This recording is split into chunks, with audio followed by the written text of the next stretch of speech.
Hi everyone, it's Agnes and it's success story time. How to get a specific ex back, and it's from Juliet. So Juliet writes, I am not sure if this is the right email address for the success stories.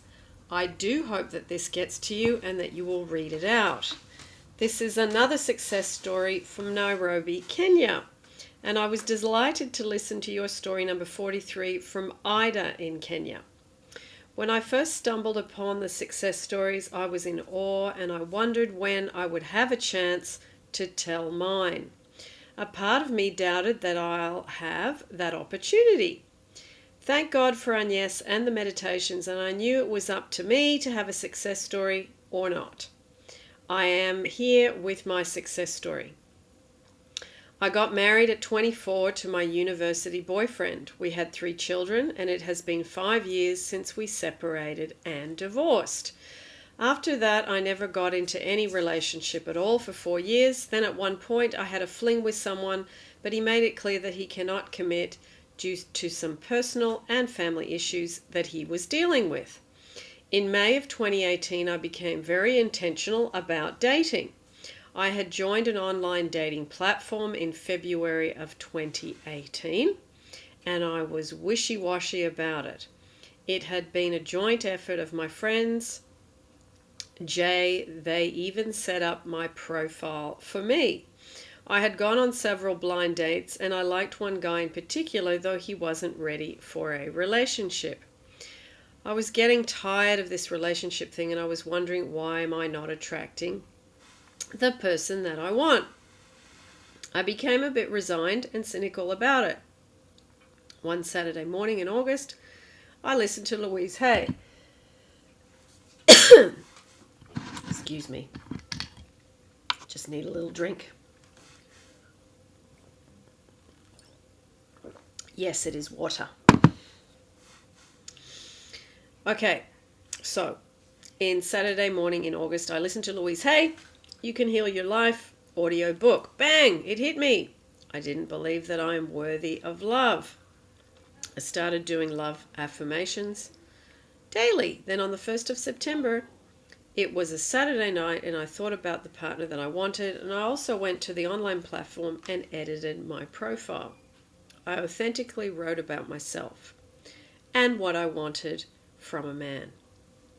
The next day, Sunday morning, I switched on my data at around 11 a.m. and I had received so many messages from that platform. This particular guy was so excited that he wanted to meet me the same day. We met, and this turned out to be my specific person. He said that he knows what he was looking for, and he had found it. That evening after our first date, he closed his profile on the dating app. He was serious about me. He was all I ever wanted in a man. It was amazing, and I kept wondering when he would drop the balls. What if he was pretending? This is too good to be true. I now see how I started tearing this down. I kept asking him why he wants to be with me and what he wants from me. He said he loves me and wants nothing from me. At one point he said that he's tired of answering that question. 2 months into the relationship, he started retreating and being out of character. Eventually he told me that he told his parents about me and that they were opposed to it because I have 3 kids, and now he has to choose between his family and me. A few days later, he sent me a text saying he had to let go of me. I was devastated. My heart ached. I couldn't sleep or eat, and this made me more furious. I was mad at myself for trusting and believing him. We met up twice after the breakup, and that kind of gave me hope that then he stopped answering my calls and responding to my messages. I tried to reason this out with him, but he was adamant, and he said it's over and it will never be. I listened to many YouTube channels, read books, cried, talked to friends and family, but still felt there was something missing. I tried the 30 days of no contact, and I failed miserably. I called upon the archangels and other spiritual guides, teachers, and I believe they led me to Agnes. She popped up in my YouTube homepage, and I decided to listen to her. Listening to you quieted my being, and I felt at ease. I still had my doubts And when I saw the how to manifest a text video, I was like, you are now pushing it, Agnes. Is that even possible? Nevertheless, I did it, and I even forgot about it. Then it happened when I least expected it, and I was reminded that I had caused that. I was euphoric. It was darn simple, and it had worked. I had also done the Manifest Your Ex Back meditation, and now I was being anxious about the results. I told the universe that I'd stick to its timetable. In this space, I realized how impatient I am, and I started working on that. I did the How to Get Your Ex Back meditation and did many meditations and affirmations. I also listened to Neville Goddard, Abraham Hicks, Wayne Dyer, Florence Scovel Shinn, Louise Hay often, and really worked on my imagination and the practice of living in the end. I would do the practice every night before going to bed. These practices and also listening to the success stories Agnes reads and the meditations kept me sane during this period. I started loving myself and taking care of myself. It was amazing, and the people around me would comment on how I have this glow around me, and they said I must be totally in love. Yes, I was in love with me. I took myself out for a movie, ice cream, started paying attention to my dress, and just loving myself. After the first text, my specific person and I texted occasionally, just checking up on each other. I learned to wait for the inner prompt to text. I did not want to get over myself and send 1,000,001 texts. All my texts during this period were inspired. It was an amazing time, and I learned to yield to the flow of the universe. During this period, he shared that he had been unwell and basically couldn't even cook. I asked him why he didn't call his sister to assist him, to which he responded that his sister was out of town. I asked about him getting help from his friends, and at this moment I was inspired to ask him, what about asking help from me? He said he had wanted to ask he said he had wanted to ask me, but he thought I was out of town. Again, I was inspired to let him know that I am back and that he shouldn't suffer in silence. He thanked me for that, and a few minutes later he asked me what my plans for the day were. I wasn't available as I had planned to go to the salon as part of loving myself. I was tempted to cancel the salon plans because I knew his question meant he wanted to hang out. I am my first best and I love myself, so I'll go take care of myself first. I usually do it yourself my hair, but I decided that I will be going to the salon once a month. I had almost talked myself out of this because of money concerns, and I had finally made up my mind about going to the hairdresser. So here I was about to cancel because of my specific person. I told him I'm not available. I had to go to the salon. I asked him if he required anything. He said he just wanted me to keep him company, but it's okay if I'm not available. I was inspired to ask him if we could hang out the next day. He gave a resounding yes. He said that I'll let him know when I'll be available. He said, let him know when I'll be available. Now I got why it has been so impressed to me to go to the salon and get some grooming. I had a date. I also remembered in one of the success stories, must have been number 2, where the lady talks about preparing herself and looking good. Everything worked out seamlessly for me. This was on a Tuesday. Come Wednesday morning, the long-awaited day is finally here. I text him at around 8:30 a.m. saying I can meet him at noon. He takes a while to respond, and I assume he's probably still asleep. He eventually calls me. I'm surprised because he had stopped calling me and answering my calls. He tells me that there was a crisis at work and he had to go to work. He says that he will keep me posted and hopefully we can meet once he leaves the office. I agree.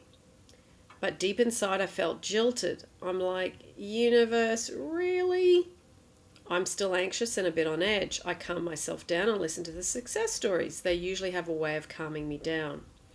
I trust that it will happen when it's meant to happen. He actually said that we touch base at 1 p.m. to see where he's at in terms of work. I told him to wait, and I did not call or text him. It's 1 o'clock and I don't hear from him. I carry on with my work. In a few minutes, to 2 o'clock he calls me. I'm impressed. He tells me he's making good progress, and he tells me he'll be leaving in an hour's time and we can meet up. I carry on with my work and I get carried away, and I'm jostled back to reality when he calls to let me know that he's leaving the office. I say I'm still at home. Then he is like, take an Uber, I'll pay for it. When I get to his house, it's a bit odd. He gives me a gentle hug and he asks me to sit. It's general catch up. 3 hours later, I tell him that it's getting late and I need to head home. He brings up the breakup and how it's been difficult for him to get me off his mind. He mentioned that when we broke up, that's when he realized how much he loved me and what I meant to him. He said that he had been unsure of my love for him, and during those periods he realized that I did actually love him. He mentioned that he had been stalking me on social media. He knows without a doubt that I'm the best woman he has ever dated. During one of my meditations and my journaling, my prayer for him was to stop living his life for people, but to live for himself. He said, I realize my life is mine and I cannot live it for other people, not even my parents. He said everything I had wanted to hear from him, and he said that his wish is that we put the past behind and start afresh. I did not give an immediate response, and we carried on with the conversation. When I mentioned again that I needed to go home, he said, what about my wish? And I said that I am willing to put the past behind and start afresh. He smiled and said, thank you. We enjoyed cooking together, and soon after, he said, let us go fix something to eat. You are not going anywhere.